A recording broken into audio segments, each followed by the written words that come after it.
All right. Hey everybody. So I'm gonna do a different type of video today. So this is, normally I do home workout videos, things that you can do at home without equipment or little equipment, but exercise type stuff. But today is gonna just be me talking, and so I'm gonna put it on a new channel. And I'm gonna be talking about my issues and journey with fibromyalgia and IBS and things like that. So kind of where it all started, how it started, you know, dealing with it up until now. Because I've been dealing with this since my little one was, I want to say she was about 18 months and she just turned 10. So it's been a while that I've been having to deal with this. But just because I know there's a lot of people out there struggling with the same types of things, even if you haven't been diagnosed or been told that you have fibromyalgia, IBS, or some other chronic pain syndrome. You may be dealing with the same types of things and you just don't know what it is or how to deal with it. So that's what this is going to be.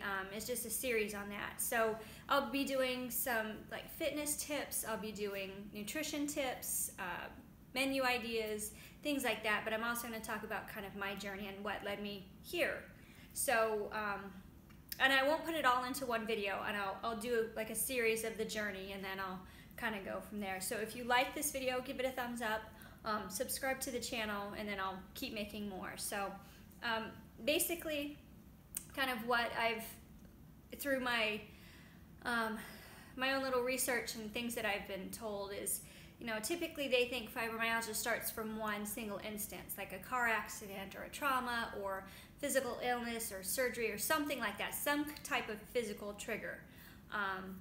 And that didn't happen with me. And now now research has kind of been going on where they think something's going on with the neurotransmitters, so things aren't firing correctly, or there's some overstimulation of pain receptors, things like that. So things going on in the body now that are happening. But some were thinking that like a single instance causes those changes to go on. But that didn't, like I said, that didn't happen with me. And kind of what I'm finding out too is things like stress, chronic stress can also be some type of trigger for that. And you know, growing up, I was a very high-strung person. I freely admit that now. I was a very high-strung kid, high-strung young adult. I'm still high-strung. I am still high-strung. I'm trying, but that's just my personality. Type A personality. I don't know if that's what you call it, but that's just, you know, when I was a kid, constantly worried about grades, constantly worried about doing the right thing, constantly worried about what other people thought of me, things like that. So I was a very nervous, you know, uptight person. And I kind of showed, because when I was 16, I was told that I had ulcers. So they gave me medication for that because my stomach, I was having stomach problems. I remember in the summer times, you know, my stomach would really bother me from the heat. And I also had problems on my skin, with my skin on my legs, and said it was eczema, so they gave me creams for that. So I've always had something going on. They didn't say, oh, well, this is what it is. You know, they were little things here and there. But, you know, in my late 20s, 27, got pregnant with my first daughter, and I gained 70 pounds. And that was a lot because, you know, always been a fairly small person. So gained 70 pounds and didn't lose it all. Didn't lose it all before I had my second child, or got pregnant with my second child 2.5 years or so, roughly, after that, because I had my second one when my first was about 3. And with that second one, I gained about 60 pounds and didn't lose it all with the second one either. But both kids were high needs, colicky, you know, can you see a pattern going here? But they were both colicky, high needs, so just the stress of dealing with colicky newborns, and then colicky newborn with a high needs toddler, put them together. You know, I was a full-time stay-at-home mom at that time. So it was a lot of stress, and I just didn't deal with it very well, and got postpartum depression, which a lot of us get. Had that going. So all of this kind of built up, and then I want to say when my youngest was about 8 months, I finally decided, okay, I want to change. I want to, you know, get back on track, because my background is nutrition. I was a nutrition educator for a couple years before I had my kids. I worked out, not regularly, and I didn't quite know what I was doing, but I worked out. So I would try to keep myself healthy before I had my kids, and so I wanted to get back on track. Was put together with a personal trainer, and I worked with him for 3 months or so. And at the time that I met with him, I was 20 pounds over what I normally was weighing at the time. 20 pounds over, and I was 31% body fat, which 32% is obese. So, I mean, I was right there at the cusp. And I've shown people my pictures from when I was my heaviest after I had my kids. And, you know, everybody's comments pretty much the same. It's like, oh, you're a little heavy, but you weren't overweight. Well, 31% body fat, no matter what size you are, 31% body fat is a lot of fat to be carrying around. So I met with him.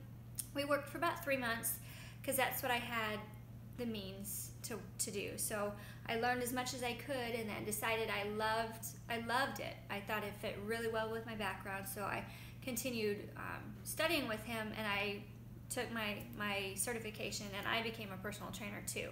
But during that time, you know, I worked out on my own for, you know, a year, and I really kind of tried to do everything. I tried, you know, running, I tried obstacle races, I tried just working out in the gym, all these different things. And so around that year mark is when I started feeling really bad. Like I couldn't move by the end of the day. I would be curled up on the couch because my muscles were so sore.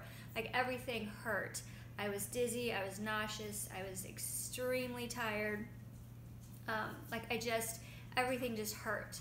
And before that point, I thought maybe I was pregnant, so I went to all these different doctors. I went to my OBGYN, and she said, no, you're not pregnant, maybe you're overtraining, so take a break. So I took, you know, a week off, and I started feeling even worse. So thinking, okay, that's not it. You know, I need to keep working out to feel better. And I just could not keep going. And things got worse, and I got more depressed, and my sleeping became off, and I couldn't sleep for more than 90 minutes at a time. And so just everything all at once was just kind of like crashing in. And I went to doctor after doctor. I went to a gastroenterologist who did an endoscopy, and he said, no, nothing looks off. It's not celiac.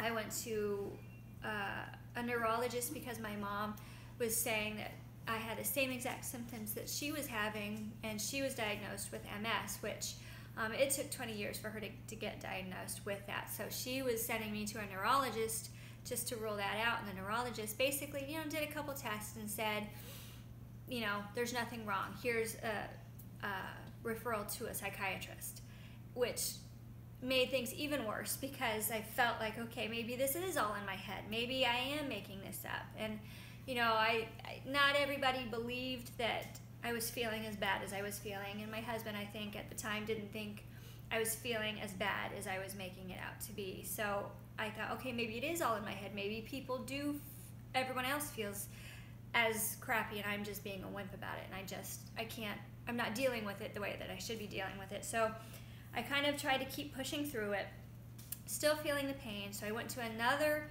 OBGYN who found a cyst on an ovary and some scar tissue from an appendicitis wrapped around fallopian tube. Did a surgery and thought, okay, that surely is what's making everything hurt. So that's got to be it. I was positive that, you know, things were going to start getting back on track. Started trying to work out again, and it didn't get better, and things just hurt. And I don't know how else to explain it, how else to describe it. When people were asking, well, what's wrong, what's bothering you, and the only thing I can say is everything hurts all over all the time. Like it just does. Like for me, the worst is the neck. Really tight muscles back in here. My hips were hurting all the time. All of my muscles were hurting. It hurt to get off the couch. I couldn't walk by the end of the evening. My back hurt to even just get off the couch and walk, to get up the stairs to go to bed. So all of these, that's just it. So I went to a general practitioner. I was like, okay, let's start back at the beginning. They did some blood tests, and I'm not sure what it was that they found. I don't even remember what the tests were, but they found something that they said is typically high in people with fibromyalgia. So they sent me to a rheumatologist, who is the one that typically diagnoses and treats that. So I went to the rheumatologist, and she said, yeah, you know, those levels are a little high, which I guess I found out that fibromyalgia is a gradient. It's not you have it or you don't. It's what level of fibromyalgia do you have? And so I guess the levels were high, but not the highest that she's seen. So she did her tender point test, where she, you know, she touches the tender spots and, you know, sees how many of them you have. And I had 11 of the 18. So she prescribed me some medication, you know, a sleeping pill, an antidepressant, and then Lyrica, which is specifically for fibromyalgia. And thought, okay, this is gonna make it better. I did the medicine for a year. Things got a little bit better, enough to where I could work out. Worked out, did, you know, all of my trigger point therapy, which, you know, I'll do some videos later on that. But I did all this stuff, and, you know, I did it for a year, and then medication ran out, and I decided not to do the medication. But, you know, from then until now, I've been finding ways to deal with this problem. And I mean, there's all kinds of things that go along with it. Some people have the muscle pain. Some people have the IBS, or the bowel problems. Some people have the mood issues. Some people have, like, there's different symptoms for what they throw under this umbrella of fibromyalgia, which is under another even bigger umbrella of just chronic pain syndrome. So anybody, you know, that has any type of chronic pain, this is kind of going to be hopefully a helpful channel for you. But that's kind of the background to leading up to the diagnosis of fibromyalgia. And if you want to hear more of the story, I'll continue the rest of, you know, like my journey from then until now. If you want to hear more, click the like button, subscribe to the channel, and I will post a couple more videos on the journey of to today with fibromyalgia. And then I'll post more videos about like fitness tips and stretching tips and rolling out the muscles and just how to deal with fibromyalgia on a day-to-day basis. So I hope you like this video, and I will see you for the next one.